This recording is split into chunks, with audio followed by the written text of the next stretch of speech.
Os Estados Unidos estão testando uma outra alternativa para resolver a questão das terras raras, que é usar motores e outros dispositivos de tecnologia, como baterias, que não dependam de terras raras. Isso é uma coisa curiosa, tá? Porque a mesma coisa aconteceu com o lítio, né? Hoje em dia o pessoal tem estudado muitas baterias de sódio, justamente para evitar usar o lítio. Em muitas aplicações, as baterias de sódio podem ser até melhores que as baterias de lítio no final das contas. E a grande vantagem é que ao invés do lítio, que é uma coisa relativamente rara e coisa tal, o sódio é abundante pra caramba. Sal de cozinha tem sódio pra caramba. Então, ou seja, geralmente não é muito complicado você obter o sódio. A mesma coisa o pessoal está fazendo aqui, ó, com materiais para serem usados no lugar de terras raras, ou seja, você usa elementos não terras raras, mas usa ele em composições e estruturas que permitem que ele tenha o mesmo desempenho de uma terra rara. Isso é uma coisa bastante curiosa, né? Engenharia de materiais é uma área fascinante, uma área que tem desenvolvido muita coisa nos últimos anos, né? Isso aqui demonstra, mais uma vez, uma coisa que eu já falei aqui, essa ideia de achar que você tem um recurso mineral e proteger o recurso mineral por questão estratégica, isso é furada. Tem minério no mundo inteiro, todo mundo consegue sair disso, pode ter que pagar um pouquinho mais caro, mas isso em termos geopolíticos não resolve absolutamente nada. Eu sou o Peter Turguniev, esse é o Ancapsu e essa notícia foi sugerida por Lashman Descabela depois da arrebentação e várias outras pessoas. Obrigado aí ao pessoal que sugeriu notícias lá no nosso site, no visãolibertaria.com, e obrigado a você que está assistindo o nosso vídeo. Se você gosta do nosso conteúdo, por favor, deixe o seu like, se inscreva aqui no canal, né? Então tá aqui, vocês sabem que recentemente teve uma briga aí da China com os Estados Unidos em que a China tentou impor uma série de medidas de restrição para exportação de terras raras, né?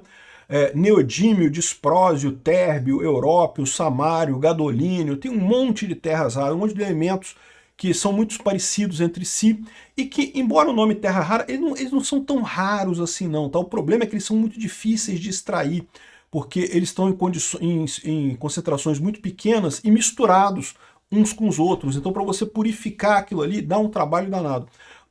A grande vantagem tecnológica da China é justamente que ela tem os processos para fazer essa purificação e extrair essas terras raras, né? Então ela consegue vender isso num valor muito baixo. E aí qual que era a estratégia da China? É uma estratégia que de certa forma era similar à estratégia da Rússia com o petróleo. A Rússia achava que iria usar o petróleo para ganhar a Ucrânia. Como? Se a Europa ameaçasse ajudar a Ucrânia na guerra, a Rússia falava que não vamos mandar petróleo para vocês, e a Europa dependia do petróleo russo, né? Só que, como eu falo para vocês, o valor de minerais para motivos geopolíticos é bem pequeno, porque mineral tem no mundo inteiro, é muito difícil você gerar um problema grande dessa forma. Você pode encarecer as coisas podem ficar mais caras, sem dúvida, mas criar realmente uma arma como pretendia a Rússia, não funcionou. A Europa passou a comprar gás do Catar e acabou e continua ajudando a Ucrânia, embora a Europa ainda compre petróleo da Rússia, isso é verdade, mas o petróleo como arma geopolítica a Rússia não conseguiu usar. A China planejava fazer a mesma coisa com terras raras. A China é a grande produtora de terras raras, há informações de que ela subsidia o valor das terras raras. Então hoje, se você comprar neodímio da China, você compra num preço que é mais barato do que o preço de fabricação lá na China. Por que a China faz isso? Porque ela quer manter o monopólio das terras raras e evitar que outros países comecem a produzir terras raras também.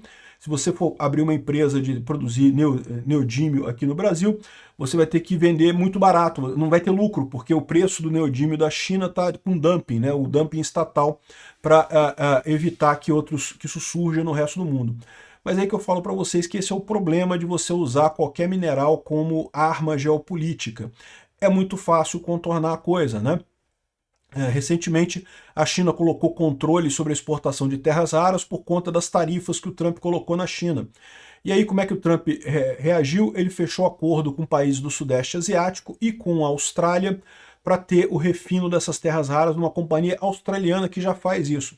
É mais caro que o chinês? É mais caro que o chinês, mas não tanto. E agora, com a estrutura de incentivos que o Trump colocou nesses países para explorar as terras raras no Sudeste Asiático, processá-las na Austrália e vender para o mercado americano e europeu, meio que a China ficou de fora desse mercado, ou seja, já não é um problema tão grande.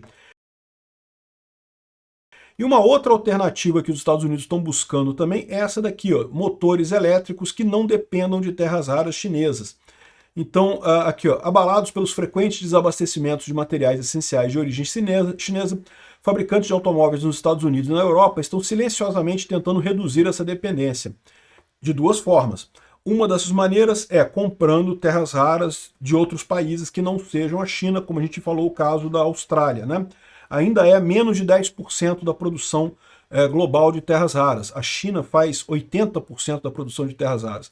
Essa companhia na Austrália é 10%. Então ainda é muito menos que a China. Não consegue suprir toda a demanda dos Estados Unidos e da Europa. Mas a ideia é que justamente com esses acordos e esses incentivos, essa empresa cresça lá na Austrália e daí consiga ajudar o suprimento, né? Consiga fazer frente à China, né? A China domina a mineração e o processamento da maioria das terras raras. De novo, a mineração é o menos importante. O importante é o processamento. O processamento realmente... As terras raras brasileiras, para quem não sabe, elas são colocadas em containers e mandadas para a China, porque é só lá que processa essas terras raras. Então, o Brasil, na verdade, não tem vantagem nenhuma. Ah, mas tem terra rara no solo do Brasil? Tem um monte. Mas não adianta nada, porque o que importa realmente é o processamento das terras raras, é a produção das terras raras. A recente instabilidade no fornecimento é uma ameaça maior para os fabricantes de automóveis elétricos, principalmente, do que no passado, dada a nova urgência, né? E aí eles estão buscando essas duas saídas. Uma saída, como a gente falou, é terra rara que não venha da China. A outra saída é justamente motores que não dependam de terras raras. Nesses motores, as terras raras são substituídas por ligas metálicas de outros metais que não são tão incomuns, mas que obtém um resultado parecido, né? Então, por exemplo, os veículos elétricos da BMW já usam motores que funcionam sem terras raras. Pesquisadores da Universidade Northeastern e outras instituições estão trabalhando para sintetizar materiais que têm propriedades magnéticas promissoras e que são encontrados apenas em meteoritos. Ou seja, é a liga específica, não é o metal que é raro, não é o componente que é raro, é a forma como a coisa é unida, né? E ciência dos materiais é uma coisa fantástica. Vocês sabem, eu sou engenheiro de materiais formado na UFRJ, né? E é uma coisa fantástica, porque depende da estrutura cristalina, de impurezas, tem um monte de coisa que você considera na liga metálica que acaba dando uma característica totalmente distinta do metal original que você tinha, né? Então você tem isso em meteoritos, mas você consegue eventualmente sintetizar isso aqui no planeta Terra, né? Você consegue fazer isso através de um processo de produção que você gera essa mesma estrutura, esse mesmo composto metálico, e com isso você consegue usar metais que não são raros e com as mesmas propriedades. Isso tem uma outra vantagem enorme, que é a seguinte: as terras raras, como eu falei, o grande desafio é a produção, é a purificação delas e você separar elas direitinho e ter o metal ali certinho, né? Esse processo não apenas é muito trabalhoso, requer muita tecnologia, mas ele também gera muito dejeto, tá? É um processo muito poluidor, é muito complicado esse processo de purificar as terras raras. Isso é um outro motivo pelo qual a China tem vantagem nisso daí. Você sabe, lá na China, não é que eles não tenham nenhuma regra ambiental, as regras ambientais são mais fáceis de serem contornadas, né? Nos Estados Unidos não poderia fazer esse tipo de coisa, nem aqui no Brasil não pode fazer nada, né? Aqui no Brasil é proibido fazer qualquer coisa que o IBAMA proíbe, mas lá nos Estados Unidos é difícil também com as regras ambientais de lá. Então você tem essa vantagem também, você usa materiais que eventualmente o footprint, né, a pegada de devastação ambiental deles não é tão grande quanto das terras raras, né?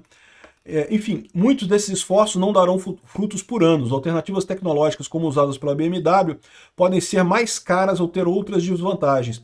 Por enquanto, a indústria permanece extremamente vulnerável à escassez que poderiam paralisar linhas de montagem, mas é uma coisa que em algum momento vai ter que ser superado, até porque em algum momento a China vai invadir Taiwan, ou imagina-se, vai tentar invadir Taiwan, e nesse momento o mundo ocidental vai precisar se posicionar de uma maneira que não vai ter jeito, né?